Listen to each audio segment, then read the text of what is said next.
Jueves 7 de mayo, amigas, muy buenas noches. Bienvenidos a compartir otra entrega más de Ver para Creer aquí en la pantalla de 5. También, por supuesto, a través de las distintas redes sociales, plataformas y servicios que reproducen este programa todas las semanas.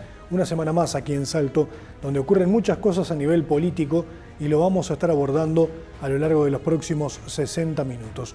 Y uno de los temas que en estas últimas semanas ha sido recurrente en los medios de comunicación, pero también a través de las redes sociales, porque también las redes sociales de alguna forma es una extensión donde muchas veces los propios actores políticos manifiestan sus voluntades, sus intenciones, sus sentimientos. Bueno, ha sido justamente el Frente Amplio, ¿no? Un Frente Amplio Salto. Yo se lo preguntaba al coordinador de bancada de Diles, a Mario Furtado, hace un par de semanas aquí en el programa, sobre cómo veía él a la fuerza política hoy, si la veía desarticulada, desmembrada, pensando en reconstruirse desde este punto, y él decía que sigue viendo un Frente Amplio fuerte. Pero lo convocamos al presidente departamental del Frente Amplio, de la mesa departamental del Frente Amplio, hablamos de Luis Alonso, que nos está acompañando y que permanentemente ha estado aquí con nosotros en temporadas anteriores, y te agradecemos, Luis. Sabemos que ha sido la semana pasada la idea que estuvieras acá, pero bueno, por temas de agenda fue imposible, pero con buena voluntad siempre estás de regreso. Buenas noches. Buenas noches, Rodrigo, buenas noches a toda la audiencia. Es un gusto, como siempre, estar por acá. Y bueno, sí, ha sido semanas intensas de trabajo, de discusión política y sobre todo de despliegue de nuestra fuerza política en los territorios. Hemos estado participando de algunas actividades territoriales como en Belén, Constitución y en algunos comités de base de nuestro departamento, a pesar de, de las noticias que, sin dudas han trascendido en las últimas semanas, ¿verdad?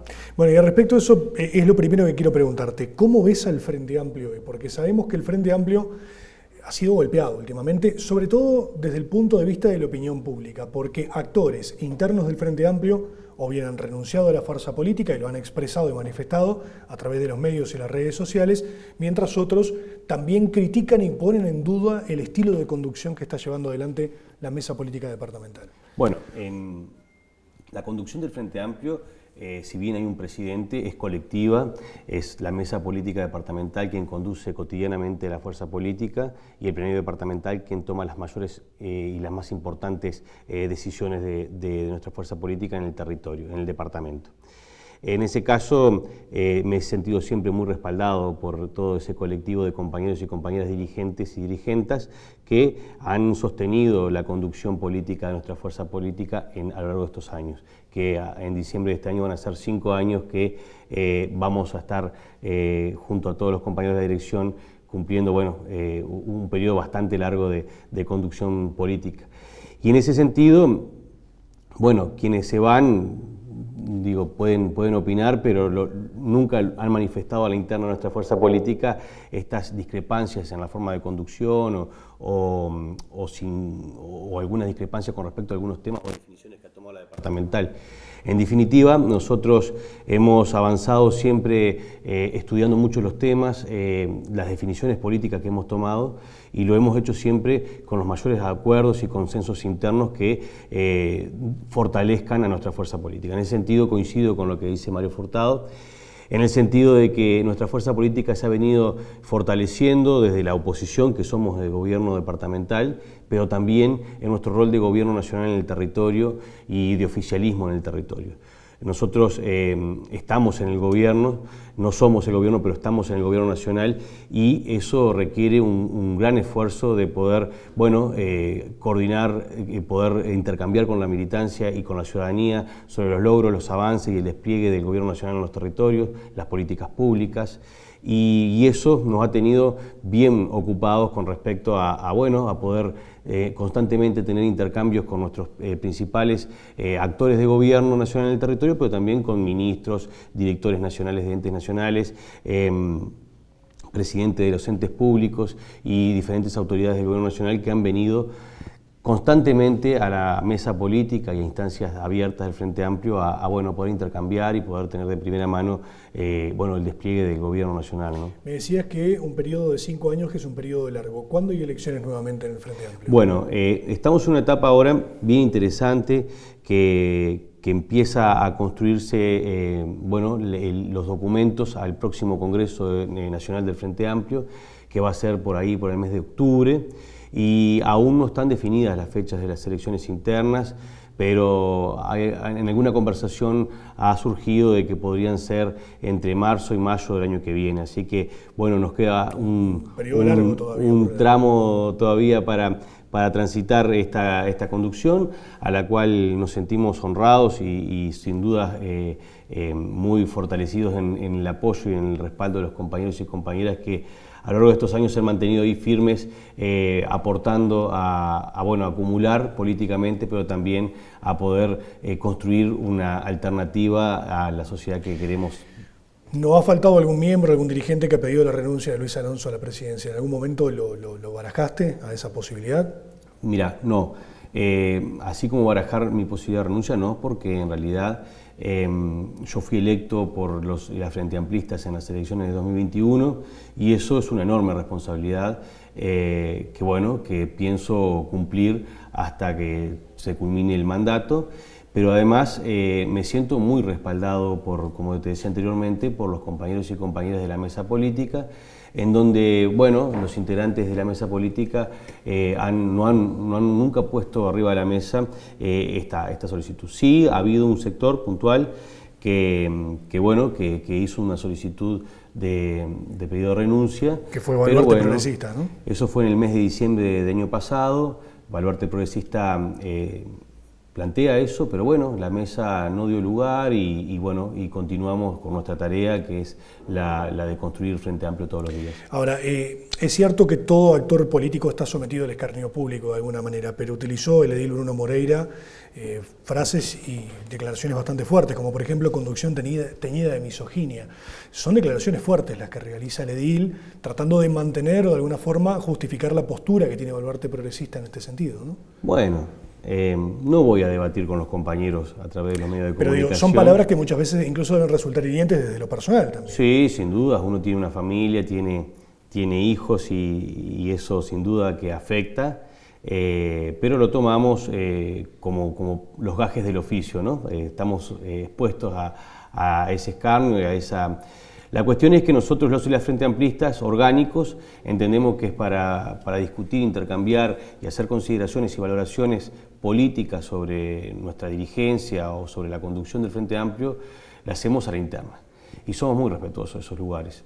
Por lo tanto, no voy a emitir comentarios que me parece que quedaron allí y continuaremos con amplitud, porque es un momento especial del Frente Amplio donde hoy la tarea es integrar, unir nuestra fuerza política, reconstruir lo que ha quedado por el camino, porque hemos sido derrotados a nivel departamental, pero también reconocemos que mantuvimos nuestro caudal electoral, inclusive votamos por encima con respecto al 2020. Y contra todo pronóstico, el Frente Amplio en noviembre del 2024 aportó para la victoria de Yamandu Orsi y del gobierno del Frente Amplio Nacional. Por lo tanto, estamos en una etapa ahora de mucha reflexión, de mucho análisis, pero también de mucha proyección, y en ese sentido queremos que sea con todos y todas. Por lo tanto, será responsable el compañero de lo que ha dicho allí. Las vías y los espacios orgánicos internos existen para hacer cualquier tipo de planteo. Esos planteos no han llegado a la interna, entonces por lo tanto yo no voy a debatir con un compañero por la prensa, pero sí rescatar que nuestra fuerza política, con las dificultades de la coyuntura departamental, pero también con los desafíos de la realidad nacional, viene trabajando fuerte, sobre todo en el despliegue del gobierno nacional en el territorio, ¿no?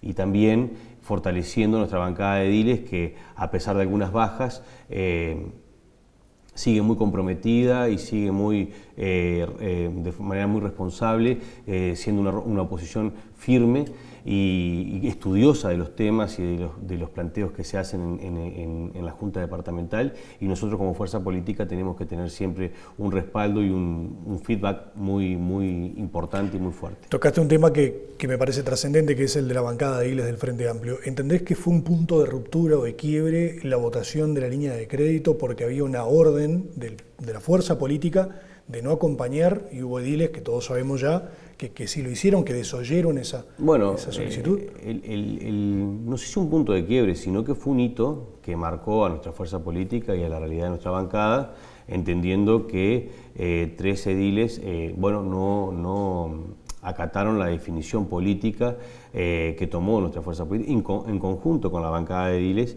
y que que eso finalmente termina en un proceso disciplinario que se ha iniciado y que tendrán que los compañeros y compañeras que están involucrados dar sus explicaciones y sus respuestas en el Tribunal de Conducta Política. Nosotros creemos que estos compañeros, al punto de partida de esta situación, ya no representan al Frente Amplio, y por eso hemos sido bien contundentes con nuestra resolución del plenario de la Mesa Política Departamental el año pasado, donde dentro de las cosas que definimos, una de ellas era la no representación de estos compañeros, de estas personas del Frente Amplio en los organismos de la Junta Departamental. Bien, por lo tanto, de esos 3 ediles que votaron, que desoyeron en realidad lo que había solicitado y había definido la Mesa Política Departamental, uno de ellos ya renunció, que es Eduardo Varela Minuti, que dijo, me declaro independiente. Otras dos en realidad continúan ocupando su banca. Claro, exacto. ¿Ustedes no consideran que representan al Frente Amplio hoy? No consideramos que representan al Frente Amplio, y las definiciones que han tomado han sido motivadas personalmente, porque nosotros todas las definiciones que hemos tomado, como te decía anteriormente, han sido colectivas y han sido con el mayor respaldo de los acuerdos políticos que se han alcanzado en nuestra fuerza política, tanto en la mesa política como en el plenario departamental. Y motivado por intereses personales o una visión personal, han desoído esa definición de nuestro organismo máximo, que es el plenario departamental. ¿Era esperado la renuncia de Eduardo Varela? ¿Creían que era cuestión de tiempo que se diera? Sí, pensamos que sí, pero yo no voy a hacer mayor énfasis en una persona que puso por delante sus intereses personales y su carrera política por encima de una definición política de un partido que en definitiva fue quien lo puso allí, ¿no?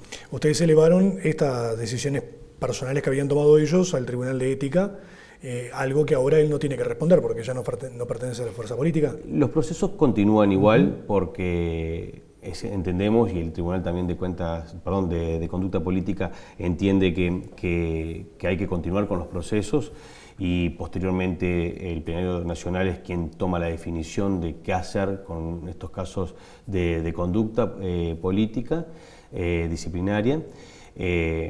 Y en ese sentido, definirán, a pesar de la renuncia, cómo actuaron estas personas. Y eso es un precedente hacia futuro, porque no sabemos qué pueda pasar en el futuro, ¿no? Entonces es muy importante continuar con los procesos disciplinarios, culminarlos y que finalmente la militancia frente amplista sepa que desde la dirección se hizo todo lo que correspondía y finalmente se han tomado tal o cual definición respecto a estos casos. Que el tribunal se expida, ¿no? Yo te lo consulté el año pasado, pero quiero volver a consultarte porque las condiciones y las situaciones cambian.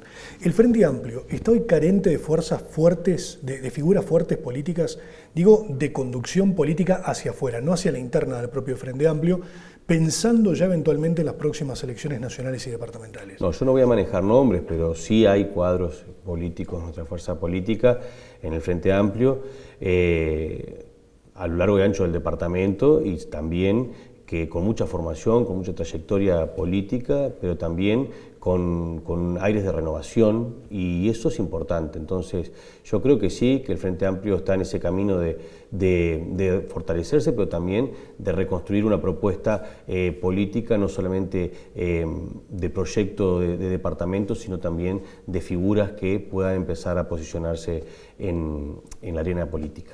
Luis, muchas gracias como siempre por haber estado por acá. Gracias a ustedes por la invitación. Nosotros vamos a la primera pausa de esta noche y en unos instantes estamos de regreso con más.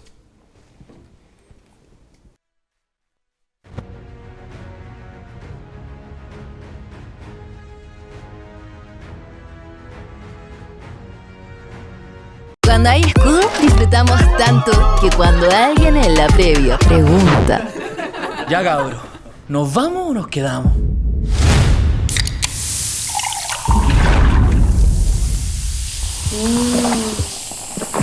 Nos quedamos. Porque cuando hay escudo, la previa no existe. Disfrutamos tan intensamente que la previa es el carrete. Con la cerveza que tiene más cuerpo, más color y más sabor. Escudo, hecho con carácter. Con el paso del tiempo, moverse también puede doler, pero también puede doler no moverse. Activate con Genacol, colágeno bioactivo con Aminoloc secuencial que absorbe 10 veces más rápido. Sin mezclas, sin vueltas, menos dolor, más libertad. Porque no todos los colágenos son iguales. Elegí el mejor. Genacol. Encontralo en tu farmacia de confianza.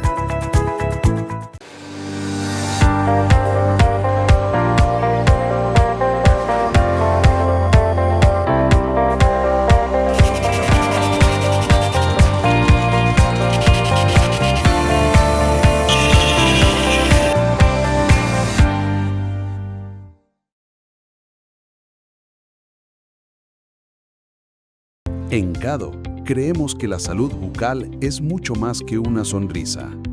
Es bienestar, confianza y calidad de vida. Somos una cooperativa de odontólogos que trabaja con compromiso, ética y vocación de servicio, brindando atención profesional y cercana a cada paciente. Cado, cuidamos tu sonrisa, construimos salud juntos. Prepárate para descubrir una nueva forma de comprar en Quaraí y Barra do Quaraí. Targ Duty Free, el más nuevo free shop de la región. El espacio más completo en indumentaria, alimentación, bebidas, electrónicos, perfumería y mucho más. Para que aproveches con calidad, sofisticación y condiciones especiales de pago. Todo lo que buscas en un solo lugar, con la experiencia y la atención que vos te mereces. Targ Duty Free en Quaraí y Barra do Quaraí. ¡Te esperamos!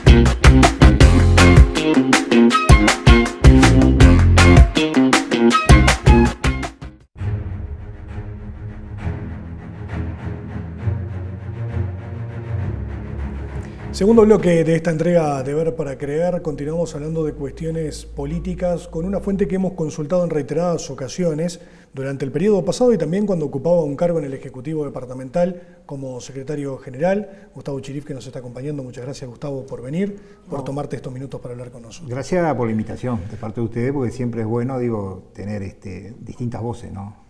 Bueno, más allá de tu rol, de tu función y de tu lugar dentro de la mesa política departamental del Frente Amplio, ahora también en el Congreso de Intendentes, coordinando con los intendentes del Frente Amplio, ¿no? Haciendo una tarea de coordinación con ellos. Sí, de apoyo a todo lo que es la labor en el Congreso de Intendentes, a los 4 intendentes Frente Amplista. Esa es una de las líneas de trabajo. La otra es el Congreso nos asigna una representación en comisiones nacionales. Hay cerca de 40 comisiones nacionales, particularmente a mí me corresponde estar en la Comisión Nacional de Turismo, en la Comisión Nacional de los Fondos de Incentivos Culturales y ahora donde tendremos más trabajo es la Comisión Nacional de Organización del Congreso de Educación, que va a ser ahora a fines de noviembre más o menos. Congreso de Educación que prevé la participación de todos los actores, o sea, que busca justamente un cambio sustancial en la educación a través de la participación de todos. Exactamente, digo, el objetivo es que a través de las asambleas que se van a hacer de debate educativo en cada departamento, asambleas territoriales, hayan aportes para empezar a repensar nuevamente, de cuál se hace cada 5 años. En el último periodo no se hizo, la última fue en el 2017. Pero repensar un poco la educación que queremos, ¿no? O sea, hoy se abre un gran debate con las nuevas tecnologías. La inteligencia artificial en la educación es un gran debate. Bueno, hace casi 10 años atrás no estaba. Claro, sí, son cosas que van cambiando mucho. Sí. Bueno, pero el motivo del llamado, de la consulta, es porque El 26 de diciembre pasado entró en vigencia una ley que regula el tema de los ingresos, la cantidad de ingresos a las intendencias departamentales. Sí. Yo recuerdo que en algún diálogo telefónico te consultaba, bueno, qué cifras maneja el Frente Amplio con relación a los ingresos. La semana pasada, el presidente de ADEOMS, Juan Carlos Gómez, en ese mismo lugar, dijo que el gobierno departamental había cesado 292 funcionarios el año pasado y que en poco más de 8 meses de gestión llevan ingresados por designación directa más de 210, según los registros que tienen ellos. Esto superaría con creces la cuota o el límite que tiene establecido por ley, que son 4% de los funcionarios presupuestados de la Intendencia de Salto, ¿o no están así? Sí, no están así. Algunas apreciaciones. La cifra que dijo Juan Carlos es así, son aproximadamente 210 designaciones directas, pero desde el 11 de julio, Después me voy a detener en otro dato, pero desde el 11 de julio. La ley entra en vigencia en diciembre, por lo tanto, a partir que entra en vigencia es que se tiene que cumplir. La ley establece de que hay 2 artículos que a nosotros nos parece que la Intendencia no lo está, vamos a decir, teniendo en cuenta. Uno tiene que ver con los arrendamientos de servicios, los contratos, el artículo número 3, que establece que tiene que ser a través de la Junta Departamental. Y el artículo 4 sí establece de que el intendente tiene la potestad de hacer las designaciones directas correspondientes hasta un 4% de los cargos presupuestales. Esa es la palabra, no es de los funcionarios presupuestados. Y ahí cambia, porque los cargos presupuestales aproximadamente son 2.000. Obviamente no están todos cubiertos, debe haber cubierto más o menos unos 1.300 cargos presupuestales cubiertos. Los otros no están cubiertos por distintas razones. Son 2.000, o sea que estamos hablando de 80 funcionarios. De todas maneras, ya se pasó ese valor. Para nosotros tenemos una cifra que anda en los 105, entre 105 y 110 designaciones directas, desde que quedó vigente la ley que fue promulgada, que fue publicada en el Diario Oficial. A partir de ahí, que queda en vigencia, se tiene que cumplir. Bueno, nosotros entendemos que no se está cumpliendo eso. Pero otra cosa interesante también de verlo, si nosotros tomamos desde octubre, cuando ya no están más los 291, en octubre, a febrero prácticamente, febrero, tenemos medido, el gasto del rubro cero se incrementó un 10% aproximadamente. Cuando el cuatrimestre de septiembre a diciembre, en inflación, hay que tener en cuenta que la Intendencia ajusta sus sueldos en base al ajuste de IPC cuatrimestral, fue de 0,86%. Nada. No llegó al 1. Nada, no llegó al 1. Y subió un 10%. Pero la cantidad de funcionarios aumentó un 5%. Desde octubre estamos hablando. Es decir, que aumenta más el gasto en el pago de sueldo que la cantidad de funcionarios. ¿Cuál es la explicación?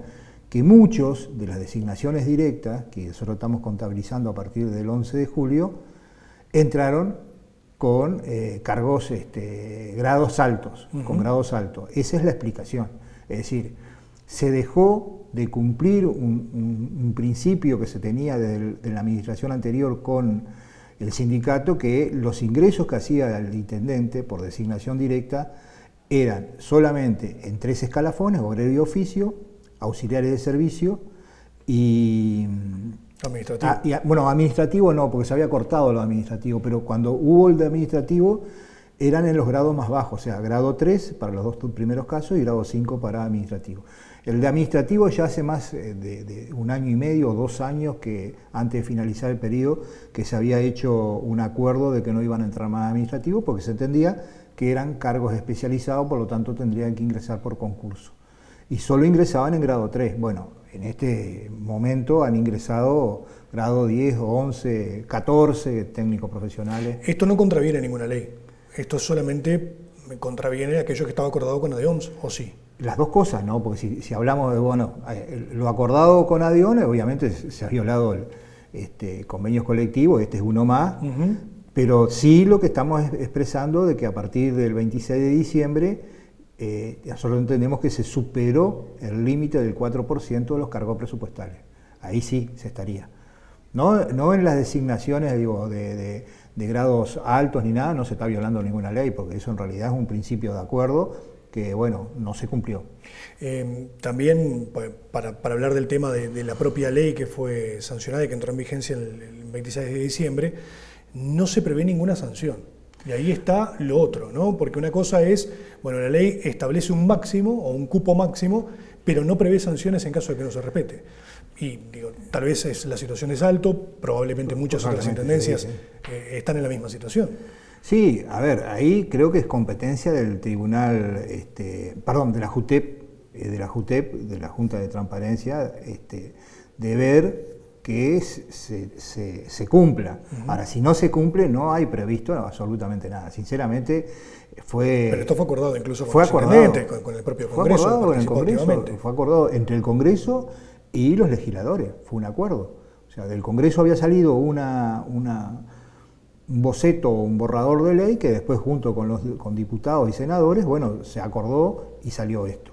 Evidentemente está implícito de decir, bueno, está bien, pero yo sigo metiendo gente.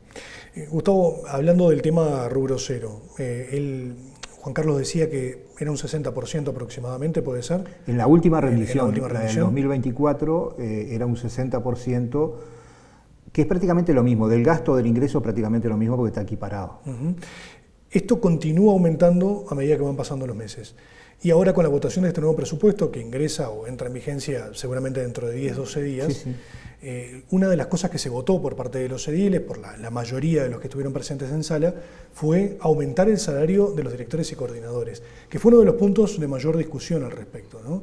Se entiende que hay una gran responsabilidad que asumen estas personas por los cargos que están ocupando y que por ello tienen que tener una remuneración mejor. Bueno, hay contradicciones en ese concepto.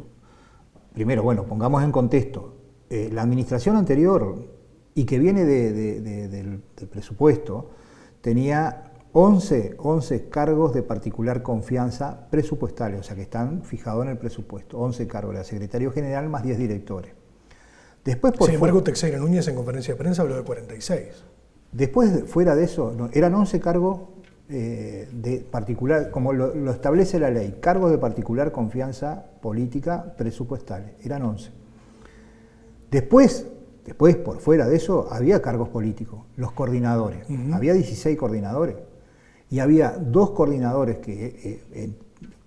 pero uno era el asesor jurídico, que era César Sánchez, y también estaba como coordinador general Juan Pablo Cesio, más los 16, estamos hablando de 29. En total, 29 había de lo que llamaríamos cargos políticos.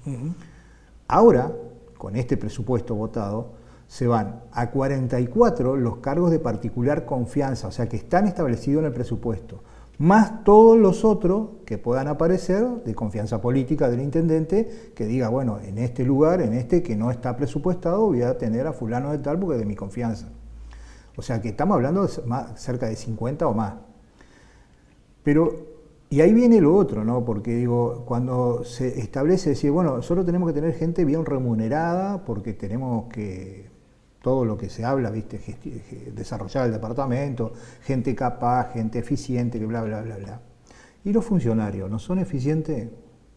Los funcionarios no están capacitados para llevar una tarea, sin embargo, se olvidaron de los funcionarios. Hay una partida de presentismo y por rendimiento. Bueno, pero no es un aumento salarial. No. Siguen los ajustes cuatrimestrales, está bien eso.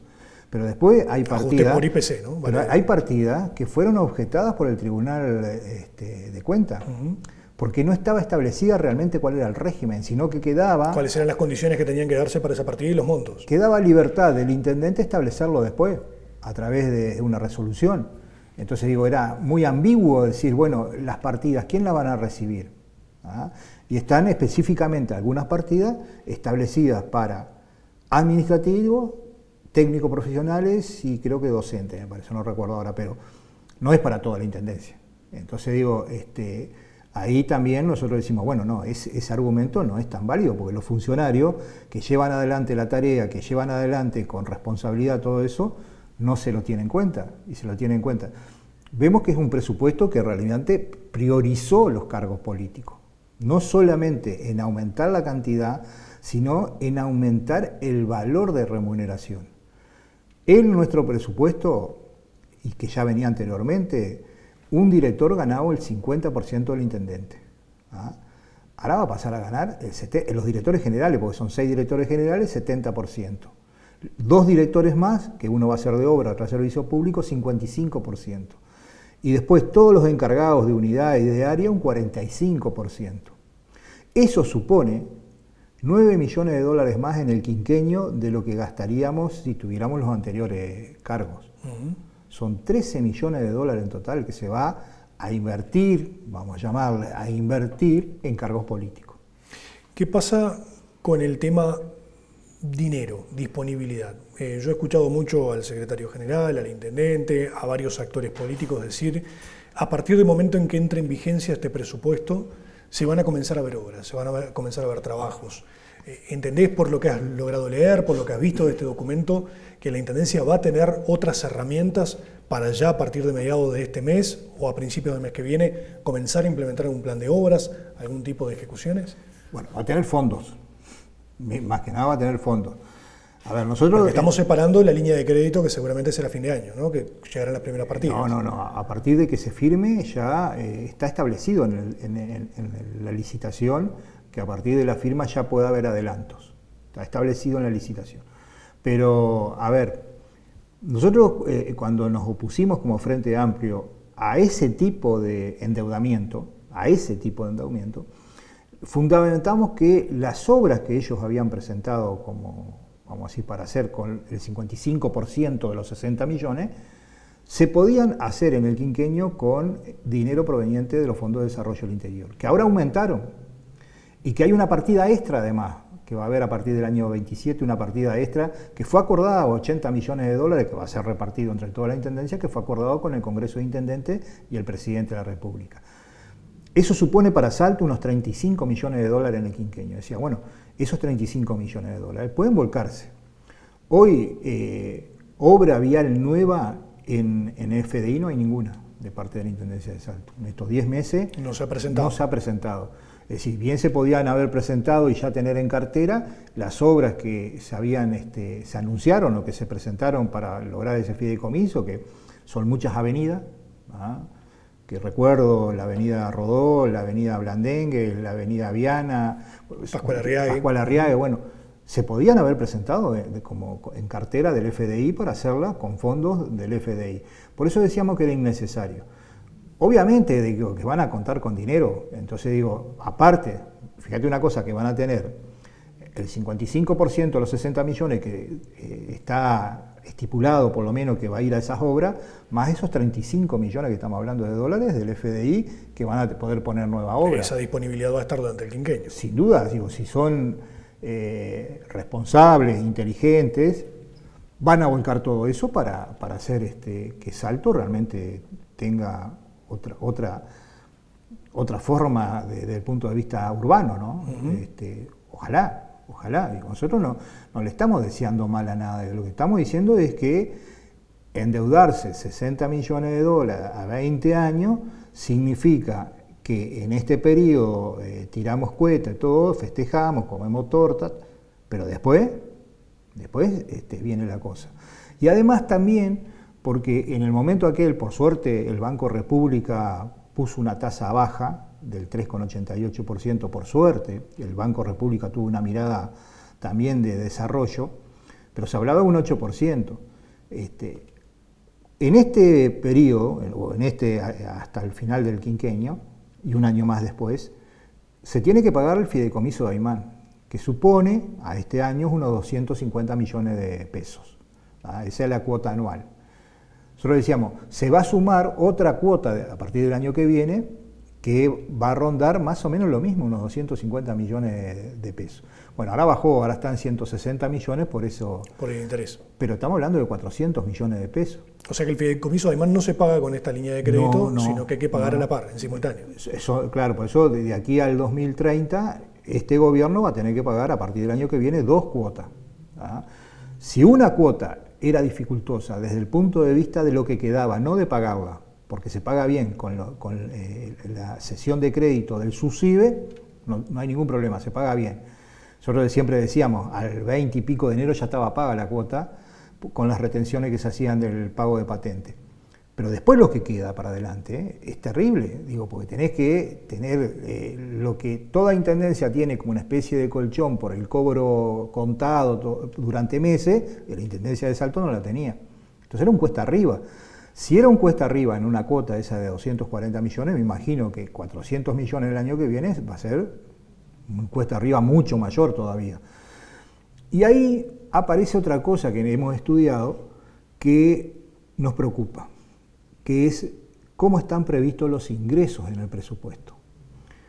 Los ingresos que son previstos, porque se prevé para el 2026, para el 2027, ingresos que vos todavía no recaudaste. Prevés, contribución inmobiliaria, patentes rodados. Se distribuyen en dos ítems, uno es los ingresos departamentales y el otro los ingresos nacionales.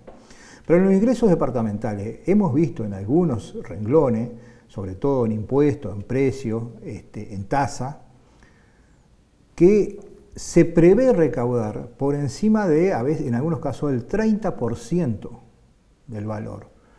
Y no hay dentro del articulado del presupuesto algo que diga vamos a aumentar, no sé, la tasa de alumbrado. No hay. Entonces, ¿cómo van a lograr eso? ¿Y por qué nos llama poderosamente la atención? Porque en la economía hoy actual, con una inflación que va a andar cerca del 4% anual, las tasas y los impuestos por lo general se ajustan en ese valor. Lo que se hace es, vamos a decir, indexar el valor del impuesto con la inflación. O sea que estamos previendo que en el 26 andaría en el 4%. Y la economía, según indicadores, sobre todo del Banco Central, no superaría el aumento del 2,2%. O sea que en una previsión de que la economía va a incrementar un 2,2%, la inflación va a aumentar un 4%, suponer de que vamos a recaudar un 30% más, nos parece exagerado. Tendría que ser un 8, lo más lógico. A ver, no nos tocó hacer este presupuesto. Cuando nosotros hicimos el presupuesto nuestro, tuvimos en cuenta esos parámetros. Es decir, cómo venía comportándose la inflación, cómo venía comportándose la economía en el Uruguay, y poner los pies en la tierra. Porque después te ocurre lo siguiente, digo, de que empezás a tener lo que se llama resultados deficitarios. El ingreso no es tal con el egreso.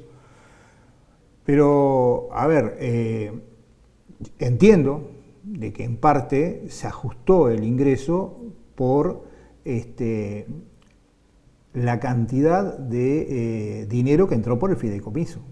O sea, son 60 millones. Entonces, bueno, ¿cómo justificamos pagar las cuotas de ese fideicomiso? Bueno, tiene que aumentar el ingreso. Si ya teníamos problemas, digo, que terminábamos con, si vos mirás algunos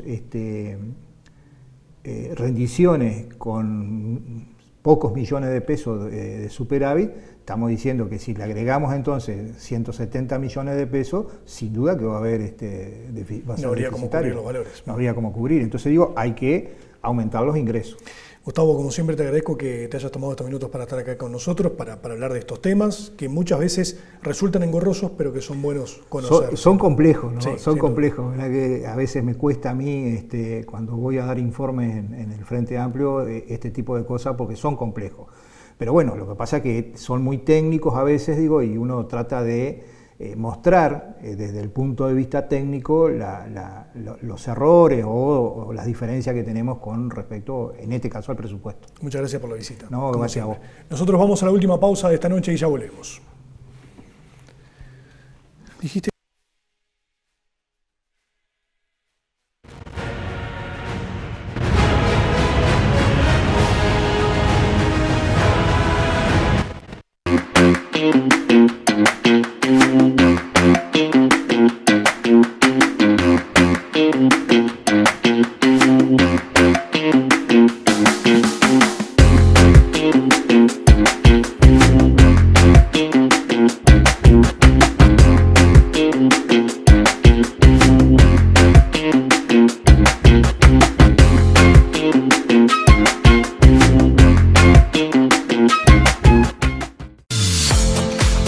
Prepárate para descubrir una nueva forma de comprar en Quaraí y Barra do Quaraí.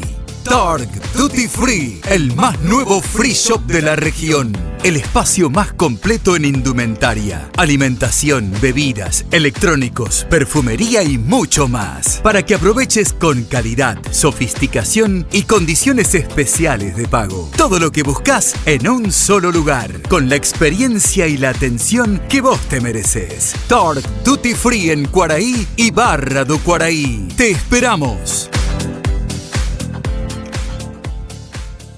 Con el paso del tiempo, moverse también puede doler, pero también puede doler no moverse. Activate con Genacol, colágeno bioactivo con Aminoloc secuencial que absorbe 10 veces más rápido. Sin mezclas, sin vueltas, menos dolor, más libertad. Porque no todos los colágenos son iguales. Elegí el mejor. Genacol. Encontralo en tu farmacia de confianza.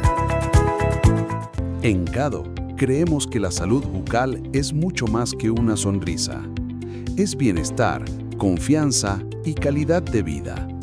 Somos una cooperativa de odontólogos que trabaja con compromiso, ética y vocación de servicio, brindando atención profesional y cercana a cada paciente.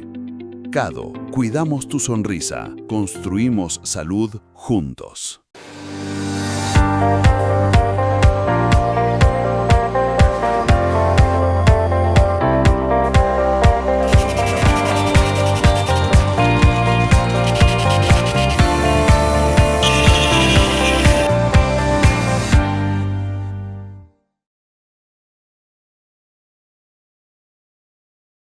Cuando hay escudo, disfrutamos tanto que cuando alguien en la previa pregunta: Ya cabro, ¿nos vamos o nos quedamos?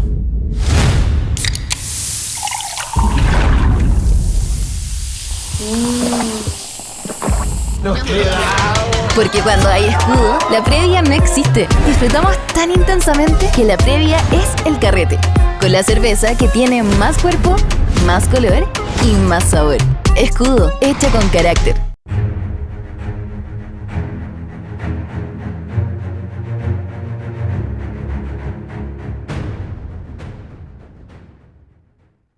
Esta entrega de Ver para Creer, una nueva semana aquí en la pantalla de Canal 5, también como siempre a través de todas las plataformas y medios que reproducen el programa semanalmente, y vamos a hablar de una cuestión que ha sido ya debatida y que viene con un debate que cada vez se intensifica más. Y estamos en el mes de mayo, Mayo Amarillo, que es una iniciativa, un movimiento que surgió en Brasil, que busca concientizar sobre la importancia de los elementos de seguridad y de la conducción correcta, porque todos somos actores de alguna manera en el tránsito, para evitar y reducir la siniestralidad.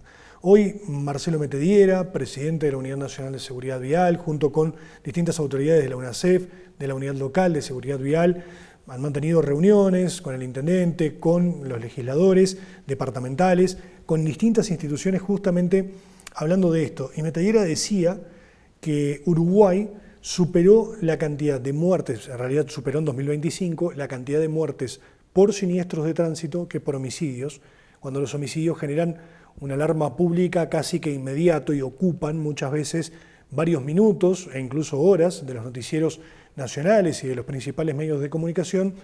Normalmente los siniestros de tránsito con consecuencias fatales ocupan un lugar muy pequeño y le dedican pocos minutos de atención, siendo que muere más gente en Uruguay por siniestros de tránsito que por homicidios, sin por supuesto dejar de lado lo grave de la situación en materia de inseguridad que está viviendo nuestro país. Pero uno de los temas que está generando más preocupación, y creo que Salto no es ajeno a esta realidad, ni mucho menos, es los vehículos de movilidad eléctrica livianos. Los monopatines, las bicicletas, todos estos vehículos que estamos viendo cada vez con más frecuencia circulando por la ciudad, pero lo que más preocupa no son aquellos que andan circulando por la calle, que usan el casco, que usan el chaleco reflectivo, más allá de que no existe hoy una obligación como tal, sino aquellos que van por la vereda, que muchas veces están involucrados en siniestros de tránsito y algunos incluso que andan circulando a alta velocidad en vehículos que ni siquiera están pensados ni preparados para eso. El edil Facundo Esteche, que nos está acompañando, edil por la lista número 1 de la coalición republicana, presentó juntamente ante la Junta Departamental una propuesta para que se evalúe desde el legislativo una forma, un mecanismo para regular justamente a estos vehículos. Facundo, gracias por estar, es un gusto tenerte por acá. Y bueno, contanos un poquito, porque esta preocupación sabemos que la tienen varios, ¿no? Incluso el propio Alberto Subí, como director, lo había hecho en su momento, tenemos que ponerlo en pienso, ver cómo empezamos a regular esto. Y acá no se busca perseguir fines recaudatorios, pero sí empezar a controlar un poco más quiénes circulan en estos vehículos, qué tipo de autorización tienen para hacerlo y, por supuesto, que no supongan un riesgo ni para ellos mismos ni para terceros, ¿no? Sin duda, y es bueno, es muy positivo que seamos muchos los que queramos hacer algo en este tema. Yo tenía el miedo por ahí de que sea al revés, de que seamos pocos los que queremos ordenar este tema. Hoy que está Metediera, el presidente de UNACEB, y también habló del tema, creo que es bastante positivo, pero ya en Salto nosotros tenemos esta cuestión, la gente tiene esta cuestión de ver pasar a los vehículos de movilidad personal, como se llaman, BMP en la sigla, y decir, che, no están andando muy rápido, che, no tienen reglas claras. Y ahí creo que hay un punto importante. Este proyecto de la Junta Departamental que lo propongo, y entró hace 3 días más o menos a la Junta, ya irá a la comisión y demás, no propone ninguna tasa, no propone ninguna patente, ni ningún cargo ni ningún costo para los monopatines. Es más, yo soy usuario de monopatín. Yo hice toda la campaña política, por decirte algo. Recorriendo el monopatín. En el monopatín yo le hice 1500 kilómetros al monopatín. Por más que no parezca, esos aparatos aguantan y andan bastante bien. Son muy económicos, son muy prácticos, hay una facilidad enorme, ya sea para andar, más allá de que acá no hay infraestructura, eso está claro, ese es otro gran tema también. Pero realmente el bolsillo te alivia y eso responde al crecimiento exponencial de por qué lo vemos tanto en Salto. Por las cualidades de nuestra ciudad es más fácil tener un monopatín que quizás esperar el ómnibus. Son distintas cosas que hacen a toda la cuestión. Ahora, tenemos vehículos que no son todos lo mismo, porque son vehículos diferentes. A veces hablamos de los monopatines como una cosa, o todos los enmarcamos como monopatines o vehículos eléctricos. Acá hay varios tipos, y ahí creo que entra la cuestión. Una cosa es un monopatín, otra cosa es una bicicleta que llega hasta 25 kilómetros, que son las bicicletas eléctricas que conocíamos en un principio. No sé si te acordás, que son como más flaquitas, que tienen apenas una batería, que precisan un pedaleo asistido para justamente tener esa energía. Y otra cosa son las bicicletas eléctricas, que son una especie como que tienen un tubo. Que tienen acelerador y es casi una moto. Que tienen inclusive acelerador en la empuñadura, en el manillar mismo, y que no precisas pedalear. Esas son las motos que superan a veces los 50 km por hora, se les puede sacar el limitador, que ese es otro tema de estos vehículos, y andan muy rápido. Y hay niños, adolescentes, menores, que se están poniendo en riesgo, no solo a ellos mismos, que es lo más importante, pero también a los demás. Entonces, ahí hay una cuestión que hay que ordenar. Yo no uso la palabra regular porque regular a veces suena muy a prohibición. Acá está claro que no podemos prohibir los vehículos. Es algo que ya está, no puede decir una persona que lo compró, que lo hizo además porque la ley lo permite. Estos vehículos son importados y pasan por todo el proceso. Sí, a ver, eventualmente habrá una cuestión del Ministerio de Industria que no nos compete a nosotros de ver si deja entrar o no a estos vehículos. No creo que se llegue a esa cuestión. La realidad es que hoy están los vehículos, van a seguir estando, van a seguir apareciendo. Yo marco como fecha el 6 de enero del año pasado, después de Reyes, por las fiestas tradicionales y demás. Ahí, bueno, a mí me lo regalaron, por ejemplo, pero ahí empecé a ver una cantidad. Y dije, bueno, acá se viene. Ahí entra el tema de la infraestructura. Montevideo lo disimula un poco más, porque Montevideo, bueno, ahora con la polémica de 18 de julio, pero Montevideo tiene ciertas arterias, ciclovías en avenidas, bulevar y demás, que motivan a que la gente los utilice. El problema es que acá en Salto eso no tenemos, y eso hace que estén más desprotegidos todavía. La gente que usa monopatines, los usuarios que usan monopatines y esas bicicletas, ya de por sí, así como las motos, están desprotegidos. Un accidente en un monopatín puede ser realmente mortal, no hay ningún tipo de protección, ya sea contra un vehículo de mediano porte, de un porte muy chico, o una caída. O una caída también, porque se requiere, y esto no estoy inventando nada, cierta destreza física, si querés llamarle, empezando por el equilibrio, para poder manejarlo. Con el tema de la infraestructura también hablamos del tema de los pozos inevitablemente. Yo también he roto el monopatín por el tema de los pozos. Te caes por un pozo. Entonces, esta reglamentación lo que quiere es justamente no cobrar nada, no traer más costos, pero exigir cosas mínimas. Por ejemplo, para los monopatines. El casco tiene que ser obligatorio, es la básica, pero es la básica no para decirte o para sancionarte, ¿no? Pues en el caso que vos cometas la infracción, sino por seguridad. Una vuelta cuando era chico me regalaron una bicicleta, leí el manual y decía, cerebro, tenés uno solo. Claro, está bien, es una buena O sea, y me quedo para toda la vida. Entonces, una vez también elige no usar el casco, eso es una realidad, lo vemos en la calle, pero después te pones a pensar y realmente en un momento se te puede ir la vida o puedes generar daños que no son reversibles. Los monopatines tienen que usar casco, los usuarios, y cintas, por lo menos cintas reflectivas que visualicen, que haga cierta visualización en el tránsito. Sí, porque hay algunos modelos de monopatines, como algunos que estamos viendo acá en los videos, que vienen con luces, ¿no? Delanteras y traseras, pero hay otros que no tienen, por ejemplo, luces atrás, y que ya hace más difícil todavía visualizarlos en medio del tránsito o a veces en zonas con poca iluminación. Estos justamente son modelos que tienen ojo de gato. Ahí justo se ve en la pantalla, que eso también está en la normativa que propongo. Esta es la ciclovía en 18 de julio. Sí, se vio en la imagen justamente un monopatín andando dos personas. Bueno, ahí va, dos personas. Eso es una infracción, porque están diseñados para una persona. Y no es que me pongo, como se dice vulgarmente, botón ni nada por el estilo, porque es una infracción, corres más riesgo todavía. Y más todavía si no tenés infraestructura. Ahí, por ejemplo, iban a la ciclovía, capaz no le pasa nada. Ahora, en el tránsito salteño, que ya uno de por sí, la gente que maneja, que es la gran mayoría de los salteños, ya sabe que convivir con el tránsito salteño es complicado. Calles angostas, un parque automotor que sigue creciendo, bueno, la infraestructura de las calles también, que sabemos que está muy deteriorada, sí, es una situación compleja. Y ahí entra el tema de las bicicletas, que yo trato de partir aguas. Una cosa son los monopatines, que de vuelta, y quiero ser bien claro, no se le va a requerir más nada que cuestiones básicas de protección. La patente, lo escuchaba Metediera, él no quiere patente, y nosotros naturalmente que tampoco. Porque esto es una posibilidad que tiene la gente de moverse de una forma más barata y más eficiente y hasta saludable para el medio ambiente inclusive. Ahora, otra cosa son las bicicletas eléctricas, grandotas estas que vemos, que tienen motores de 500 hasta 1000 vatios inclusive, que llegan hasta velocidades de más de 50 60 km por hora. Ese es otro tema. Cuando yo tengo 24, soy relativamente joven, pero cuando yo tenía 16 años, lo primero que hice fue, con plata que tenía ahorrada, ir por la Fox, por el ciclomotor. Sí, que los que más o menos nos gustaban esa velocidad, aparte, sí, ¿no? Que los que nos gustaban las motos o nos gustaba por lo menos tener esa libertad de empezar a movernos y demás, era como un objetivo. Fui a tránsito, hice el teórico, hice el práctico, me dieron la libreta, pude andar legalmente. Pasaba también con la Vespa, de otras marcas, en fin. El ciclomotor de toda la vida, el 50 centímetros cúbicos. Ahora estas bicicletas andan más todavía que un ciclomotor. Entonces, ¿por qué no equiparamos estas bicicletas eléctricas a los ciclomotores? Inclusive a veces son hasta más potentes que los ciclomotores.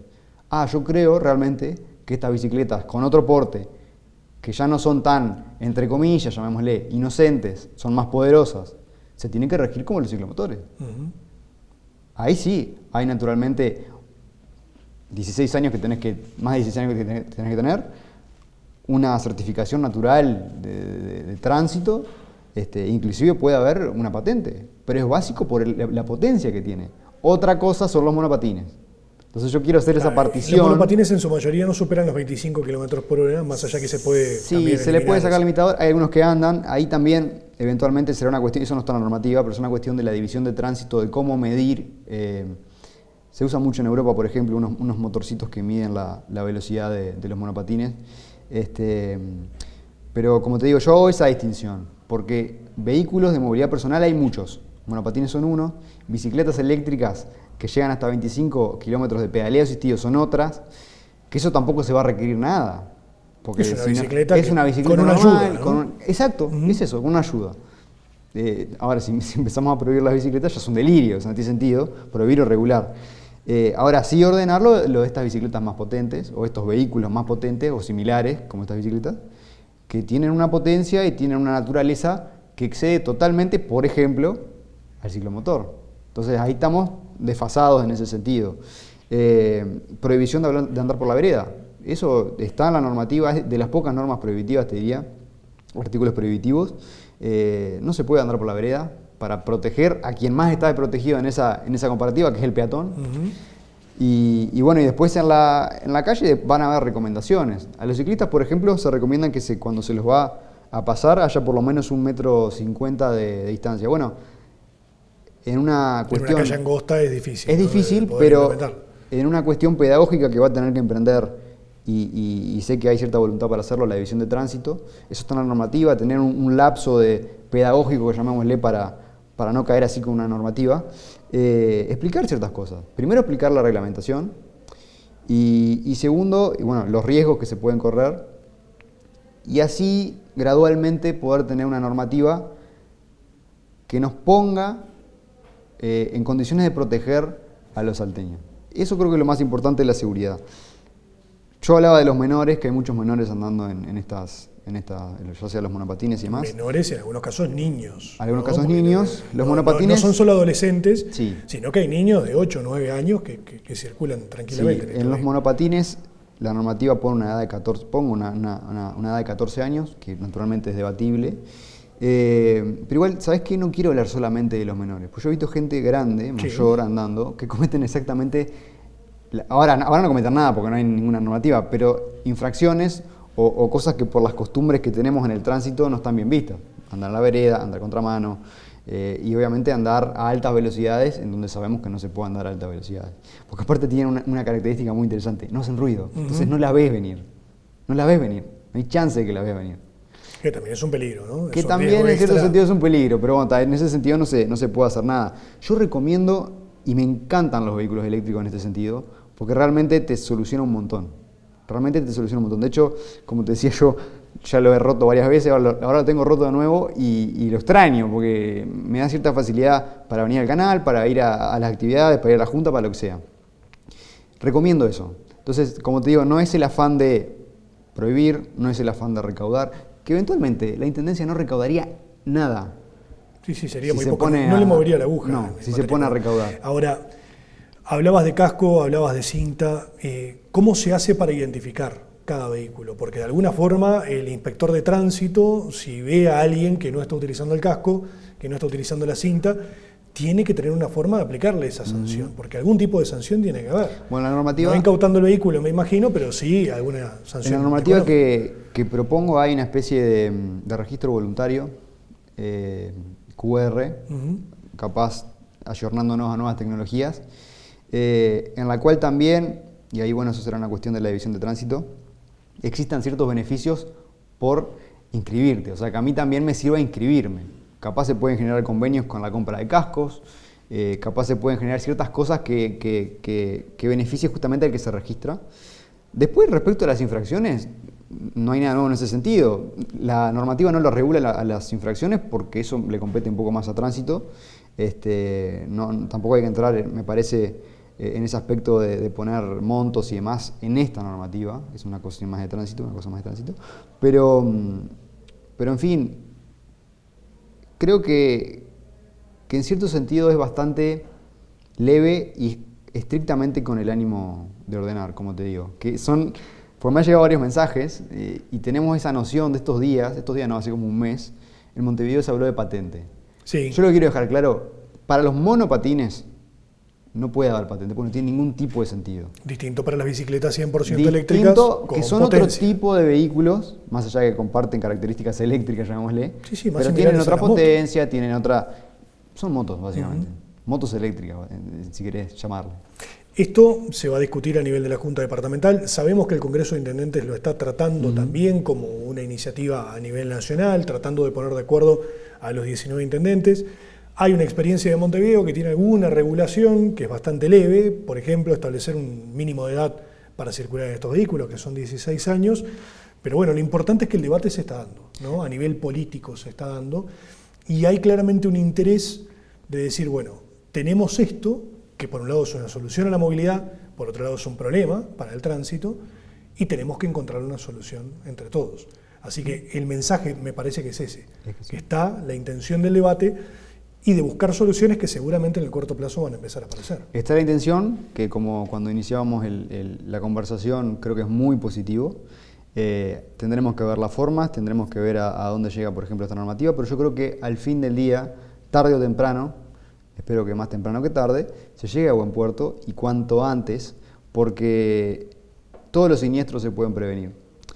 Y sinceramente ya he visto varios casos, tenemos un periodismo que trabaja haciendo vivos y demás, distintos periodistas, vemos y sabemos los siniestros de tránsito que ocurren en nuestro departamento y ya hubo algunos en donde hay monopatines, por ejemplo, involucrados, y estas bicicletas eléctricas. Hay, de hecho, un aumento del 700% de estos siniestros. Y vos me dirás, bueno, tiene sentido porque antes no existían, y es verdad.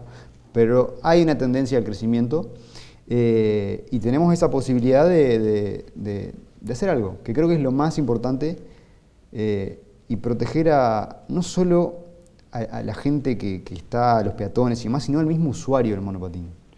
Que como te digo en esa frase que yo había leído cuando era chico, que el cerebro tenés uno solo, cabeza tenés uno solo, y así puedes ir hasta por todo el cuerpo inclusive. Y en el caso del monopatín, sobre todo, y bueno, la bicicleta, el paragolpe es el cuerpo, ¿no? Completo. Bueno, mirá, creo que lo has resumido muchísimo mejor que yo. El paragolpe es el cuerpo, tal cual porque no tenés más nada. Sí, una caída, por lenta que sea, en un monopatín, es doloroso. Es que inclusive a veces hasta le podés perder digamos, la noción de la velocidad por la que vas. Uno a veces tampoco sabe y entiende los efectos de caer a 10 kilómetros por hora, que mirá que hay que caer a 10 kilómetros por hora, por más que parezca poco. A mí no me tocó, yo tengo monopatín también, pero ¿Vos tenés monopatín? No me tocó caer, espero que no me toque nunca, pero bueno, sí, es entendible que hay que regularlo. Facundo, muchas gracias por estar. Bueno, seguramente el compromiso a que cada vez que te convoquemos estés por aquí compartiendo con nosotros, porque hay muchos temas. La Junta Departamental no es solamente presupuesto, no es solamente todas las discusiones previas que se dieron, sino que también hablamos justamente de normativas y del contralor que deben realizar, así que muchas gracias por estar. No, gracias a vos, Rodrigo, y bueno, un saludo a todos los televidentes y un gusto de nuevo estar acá. Muchas gracias. Nosotros nos vamos despidiendo, diciéndoles hasta dentro de 7 días, agradeciéndoles a ustedes como siempre por la preferencia y la compañía, agradeciendo a Invencible que me viste todas las semanas. Aprovechen estos días porque previo al Día de la Madre, que justamente este próximo domingo, hay ofertas imperdibles que estás viendo ahí en pantalla, pero ofertas en serio, con importantes descuentos para que no tengas excusa para regalarle lo mejor a mamá en su día este próximo domingo.